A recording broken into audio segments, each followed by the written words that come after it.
everyone, and welcome to Tabor Talk. I'm your host, Michael Tabor. So, there is something very, very wrong with Donald Trump. And no, I'm not talking about mentally or intellectually. We all know he's a lying, vulgarian, incompetent, all those things, criminal. There's something physically wrong with the man.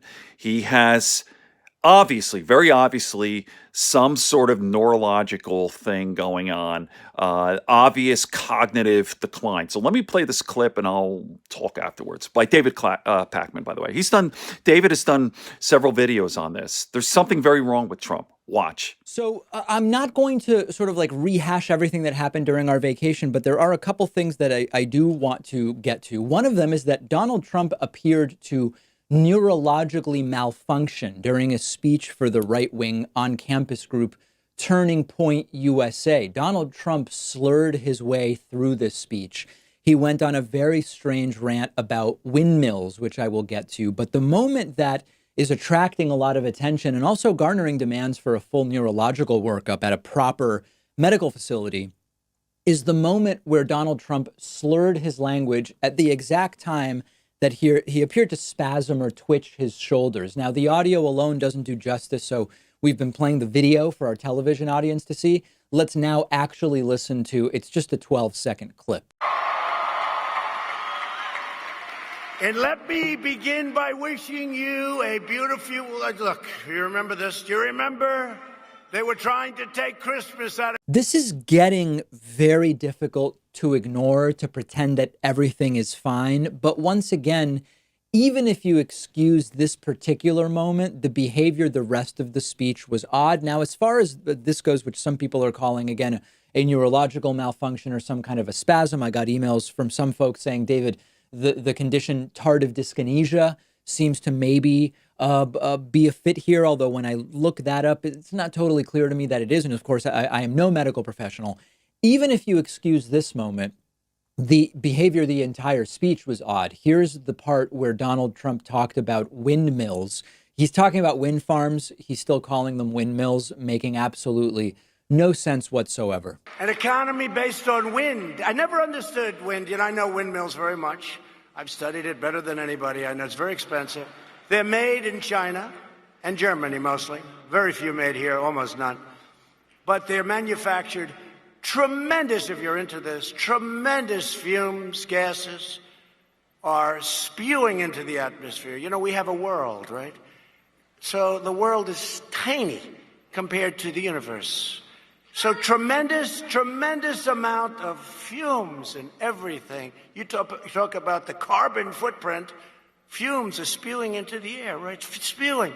Whether it's in China, Germany, it's going into the air. It's our air, their air, everything, right? So they make these things, and then they put them up. And if you own a house within vision of some of these monsters, your house is worth 50% of the price.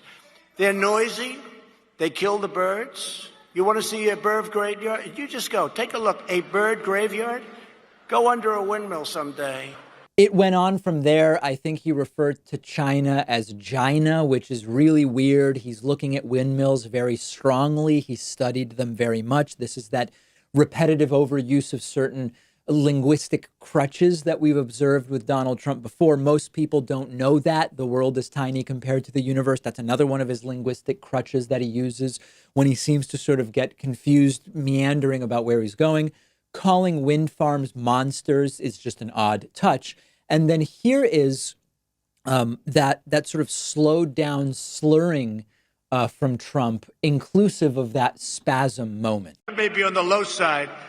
So if anybody wants to be a nice conservative talk show host, it's not a bad living, I will say. But I have to say he's a very unique guy, and he's a great man, and he's been a great friend. So thank you to Rush. Thank you. And let me begin by wishing you a beautiful, look, you remember this? Do you remember? They were trying to take Christmas out of Christmas, you remember? So once again, you can say the Christmas spasm wasn't a spasm. That's what Trump considers comedy in some way. Well, what about the slurring and the total incoherence about windmills?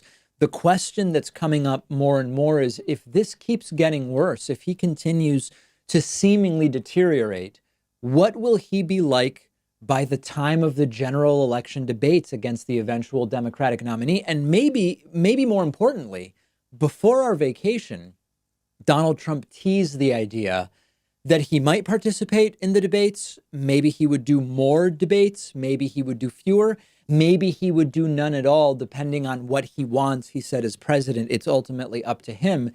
Is all of that related to starting to lay the groundwork to just not do any debates because he would come completely unglued during a 90-minute debate? I don't know the answer to that. Democrats, what I do know is that Democrats would really have to run someone terrible to come away looking like they lost a debate to this guy. Trump can barely put together a coherent thought at this point in time. And I still wouldn't put it past Democrats to nominate someone that will make Trump not look that bad and make it at least plausible that Donald Trump is holding it together during the debates. I hope that doesn't happen. I think most of you understand what I'm talking about and what I'm getting at, but continued very bizarre behavior from Donald Trump. Call it what you want. I do want to hear from you. What do you think went on in this video? Leave a comment if you're watching on YouTube, or send me a tweet at DPAC. Okay, so there you have it from David Pakman. Very, very, oh my God, my nose is running, sorry.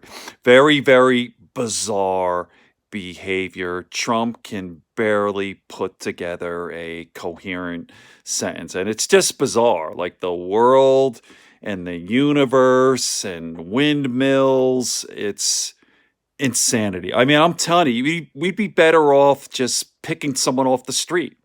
All right. You don't like the Democratic candidates? I mean, anyone's obviously better than Trump, but I'm telling you, we'd be better off just going, I don't know, Manhattan. I don't know, some down and out homeless guy. You want to be president for 4 years? I'm telling you, we'd be better off. Okay.